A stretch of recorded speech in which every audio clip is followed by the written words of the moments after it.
네, 안녕하십니까. 고진묵의 지식TV의 고진묵입니다. 이번 시간에는요, 44강이죠.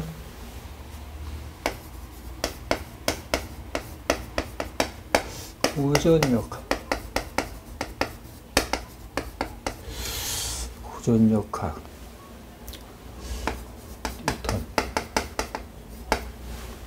뉴턴의 운동법칙.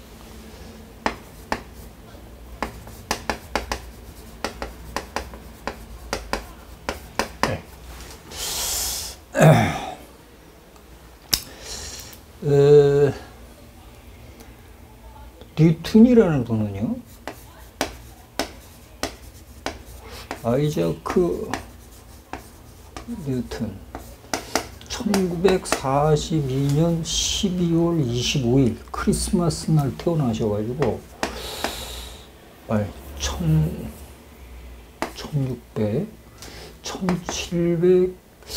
1727년인가 31년인가 그래요. 31년 이제 졸하셨는데 90세까지 사셨죠. 90세. 이 사람을 일로 뭐라고 부르냐면 영국이 낳은 세계적인 과학자, 고전 물리학의 대부 그래요. 고전 물리학을 완성시킨 분이다.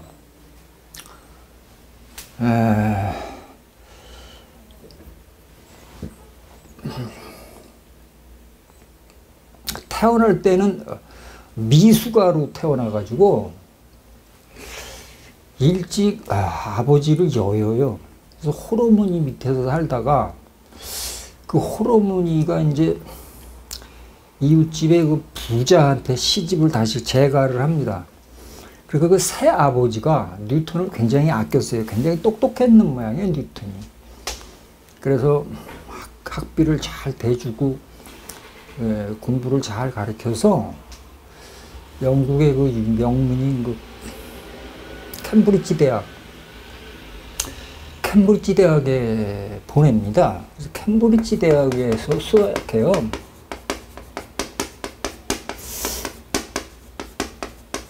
대학에서 수학한다.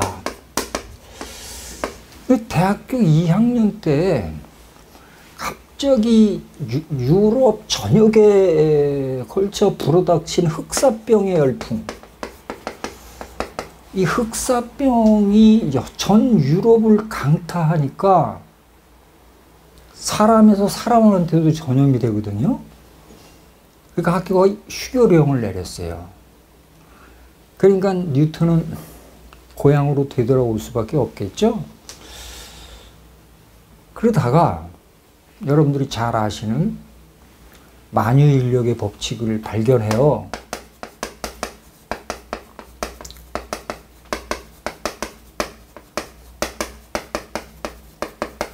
뭐 어떤 사람은 뉴턴이 사과나무에서 사과가 떨어지는 걸 보고 만유인력의 법칙을 발견했다고 그러는데 그거 다 낭설입니다. 낭설.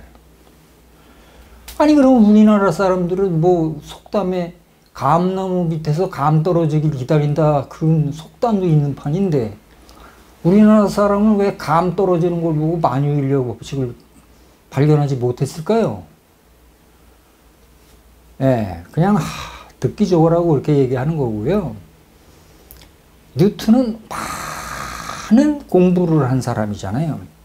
그리고 굉장히 많은 의문점을 갖고 있다가 케플러 법칙의 제3법칙을 통해서 이 만유인력 법칙을 완성하게 이르릅니다.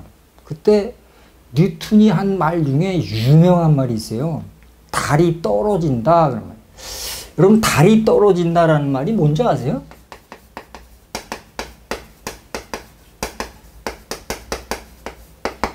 달이 물 떨어져. 달은 고정적으로 하늘에 떠 있는데 근데 뉴턴이 생각하는 건 이거예요. 여기 지구예요. 지구 둘레를 달이 돌아요. 공전을 해. 이렇게 거의 원형 궤도로 돌잖아요. 근데 얘가 이렇게 돌 때 이 지점에서 접선 속도가 이쪽 아니야, 이쪽. 그러면 얘는 외력이 작용하고 있지 않다면 이렇게 계속 갈 거 아니냐고, 이렇게.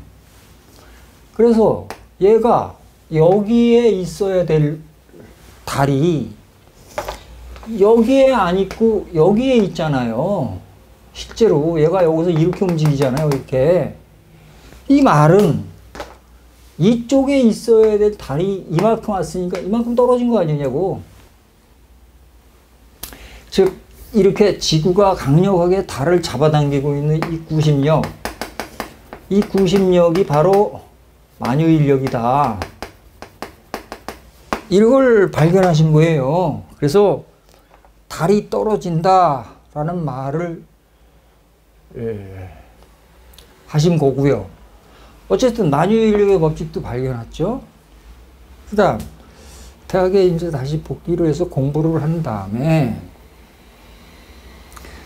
여러 이제 그 저서, 프린키피아라는 저서를 통해서 그 속에서 지금 우리가 배우는 운동의 법칙, 운동의 세 가지 법칙도 발견해내죠.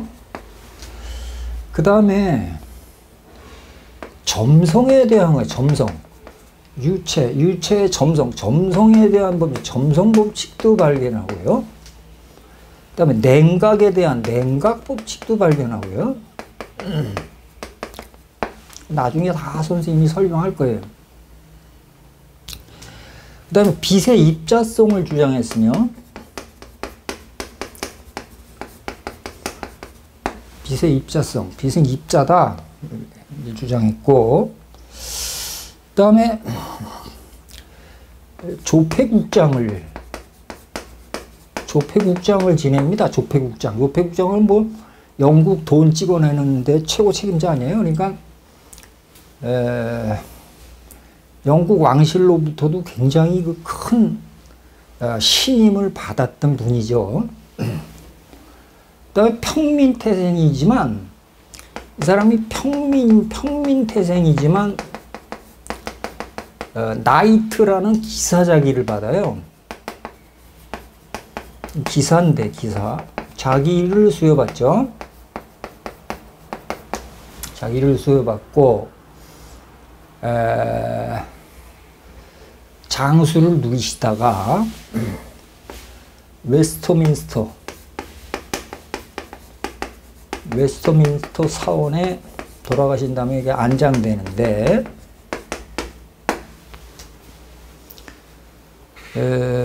영국 사람들은 그 프리미엄 리그의 그 축구에 열광하듯이 그 과학자, 자기네 나라 출신들의 과학자한테 갖는 과학자를 대하는 그 태도가 굉장히 엄숙하고, 그리고 프라이드가 무진장 강하다고 그래요. 그러니까 우리가 그냥 아이자크 뉴턴 이렇게 말하면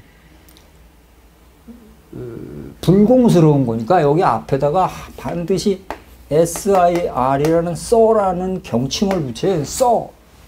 써가 경이죠. 기사자기를 받았으니까 귀족들한테는 존칭을 붙여야 되지 않습니까? 지금도 써 아이자크 뉴턴 이렇게 부른단 말이죠. 이 밖에도 로버트 후크하고 이제 탄성론에 대해서 이제 격렬한 논쟁도 벌어지고, 그 다음에 이제 프랑스의 라이프니츠랑 거의 동시에 미분법을 창시하지 않습니까? 그때부터 당시만 해도 미분이라는 수학 쪽 체계가 없었을 때인데, 뉴턴이 이제 자기 이론을 개발하다 보니까 미분법도 만들고 그랬단 말이에요. 근데 미분법을 누가 먼저 만들었냐? 물론 영국 사람들은 뉴턴이 먼저 만들었다 그리고 프랑스 사람들은 아니다. 라이프니츠가 먼저 만들었다. 서로 우기지만 거의 동시에 만들었기 때문에 두 분이 다 공동 창시자라고 볼 수가 있겠죠. 이처럼 물리학적으로 동일한 현상을 거의 동시대에 하게 되는 경우가 셀 수 없이 많아요. 그건 이제 나중에 또 천천히 공부하시자고요.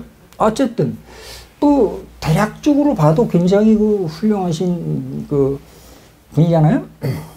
근데 이분은 자기가 좋아했던 여자가 다른 남자한테 시집을 가자 평생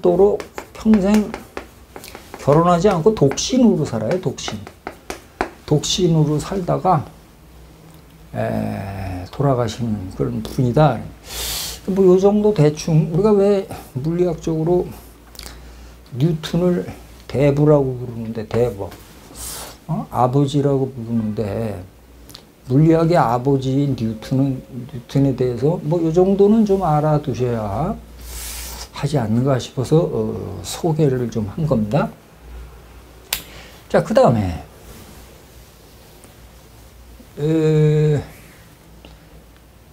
갈릴레이라는 사람이 있잖아요. 갈릴레이가 관성이라는 말을 처음 썼는데 뉴턴의 운동 제1법칙이 바로 관성의 법칙인데요. 관성의 법칙. 이거 먼저 이제 관성이라는 단어는 갈릴레이라는 사람의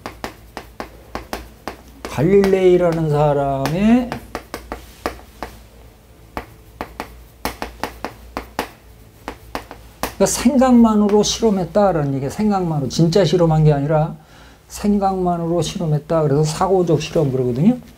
갈릴레이는 이렇게 생각을 해요. 마찰이 없는 빗면에 이렇게 공을 놔두면 이게 처음의 위치가 여기니까 마찰이 없다고 가정을 하면 이 공이 굴러서 이렇게 내려와 가지고 여기 올 거다. 그 다음에는 이렇게 하면 여기 올 거다. 그 다음에는 이렇게 하면 여기 올 거다. 이런 생각을 하다가 이게 굉장히 길면 이게 점점 기울기가 완만해져서 이게 이렇게 반듯하게 될 때가 있겠죠. 계속 무한대로 가면 이렇게 가면 이 공은 여기에 도달할 때의 속력을 그대로 가지고 계속해서 등속도로 이렇게 움직일 거다. 이런 생각을 하면서 물체가 이렇게 등속으로 움직이는 그런 성질. 그걸 갖다가 우리가 관성이라고 그러죠. 그래서 이제 갈릴레오라는 사람이 거기까지는 말씀하고 돌아가셨어요. 근데 뉴턴은 이 갈릴레이 사고 실험을 기본으로 해서 일법칙을 만드는데 이렇게 만듭니다. 요점만 설명을 할게요. 뉴턴의 관성 법칙은 뭐냐면 질량체, 그 다음에 외력이 받지 않을 때 운동 상태가 유지된다. 이렇게 해서 세 어절이에요. 딱 핵심으로 보면. 자, 제가 한번 풀어드릴게요.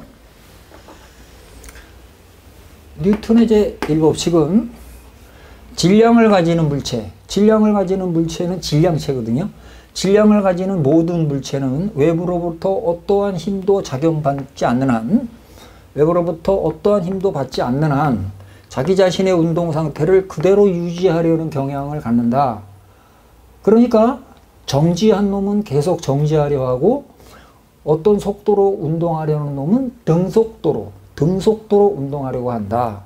즉 질량을 가진 물체는 외부에서 힘을 받지 않는 한 자기 자신의 운동 상태를 그대로 유지하려는 경향을 갖는다. 즉 가속도 없이 움직인다. 이게 관성의 법칙이에요. 예. 그러면 이 관성의 법칙을 분석을 좀 한번 해보자고요. 첫째, 질량하고 질량. 관성이 왜 생기느냐? 이건 몰라요. 관성이 왜 생기는지는 모르지만 관성은 질량에 비례하는 양이다라는 걸 알았어요. 비례하는 양이다. 갈릴레이는 여기까지는 몰랐어요. 그러나 뉴턴은 이걸 아는 거야. 관성이라는 게 왜 생기는지는 모르지만 질량에 비례하는 어떤 물적인 양이다. 그러니까 질량이 크면 클수록 관성이 크다. 질량이 작은 놈들은 관성이 적다. 이런 얘기겠죠. 그래서 관성은 질량에 비례하는 양이고, 이 관성을 측정하는 여러 가지 또 방법도 있지만 나중에 설명하기로 하고, 두 번째, 요걸 부정하면 외력이 0일 때 운동 상태가 유지되니까 만약에 외력이 작용하면 어떻게 되냐? 외력이 작용하면 어떻게 될까? 그럼 외력이 0일 때 운동 상태가 유지되니까 외력이 0이 아니면 운동 상태가 변하겠죠? 이건 당연히 운동 상태가 변한다 이게 되실 거 아니에요. 변한다. 근데 운동 상태가 변하는 거를 뭐라 그랬어요? 지난 시간에 제가 이런 말씀 드렸어요. 가속도 운동한다 그랬지. 가속도란 운동 상태가, 운동이 속도가 변하는 거라 그랬잖아요. 그러니까 속도가 변하는 거고, 그러니까 가속도 운동한다. 이렇게 결론을 지을 수 있지 않습니까? 그래서 이 사람은 여기서 외력이라는 게 있으면 가속도가 생긴다라는 얘기를 이미 관성의 법칙에서 이미 얘기하고 있는 거예요. 그 다음에 세 번째로 이걸 부정하면 어떻게 돼요? 운동 상태가 변한다면 어떻게 되냐? 이 말은 뭐냐? 이건 당연히 외력이 작용하고 있다. 외력이 작용하고 있다는 증거 아니냐 이거야. 증거. 외력이 작용하고 있다는 증거가 된다. 무슨 말이냐면 여러분들 길가에 서 있을 때 택시가 와서 이렇게 멈추면 택시가 운동 상태가 변했으니까 힘을 받는 거 마찰력을 받았구나. 택시가 붕 하고 떠나면 택시가 속도가 이쪽으로 가서 증가했으니까 택시의 추진력을 받아서 가는구나. 이렇게 힘이 운동 상태가 변하는 걸 보면 그 물체에 작용하는 힘이 있다라는 것을 직관적으로 알 수 있다 이런 얘기죠. 그 다음 네 번째. 그렇다면 운동 상태를 변화시키려면 어떻게 되냐? 운동 상태를 변화시키려면 어떻게 해야 될까? 방법론적으로 보면 뭘 어떻게 해요? 외력을 가하면 되지. 외력을 가해 주어야 한다.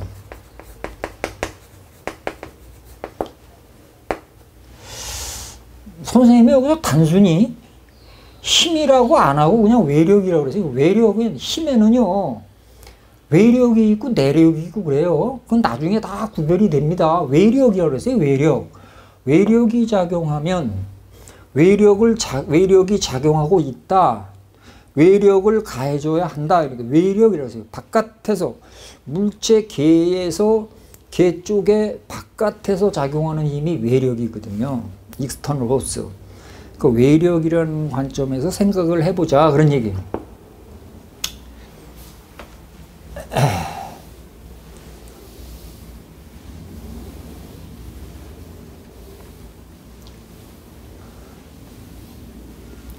자, 그러니까 제가 말씀드리잖아요. 힘에는 외력이 있고요. 내력이 있어요. 내력. 외력과 내력. 내력의 대표적으로는 절단력 또는 장력 같은 게 있어요. 장력. 실의 장력. 이거는 어떤 때는 외력으로 취급할 때 있고 어떤 때는 내력으로 취급할 때 있고 그래요. 그거는 그 문제의 형태에 따라 달라진단 말이에요. 접촉력. 접촉되어져서 미는 힘, 뭐 이런 것들은 내력일 수 있으나 외력은 뭐 당연히 중력, 만유인력 같은 거 중력. 네. 그다음에 마찰력. 마찰력은 뭐 나중에 할까요? 뭐 탄성력. 그다음에 전기력, 자기력. 수없이 많아요, 외력은. 근데 이제 이거는 특정한 어떤 경우만 예를 들 때 요 얘기를 한단 말이죠. 그 얘기에 대해서는 뉴턴의 운동 제2법칙 두 번째 시간에서 연속해서 말씀드리겠습니다. 자, 오늘은 여기서 마치겠습니다.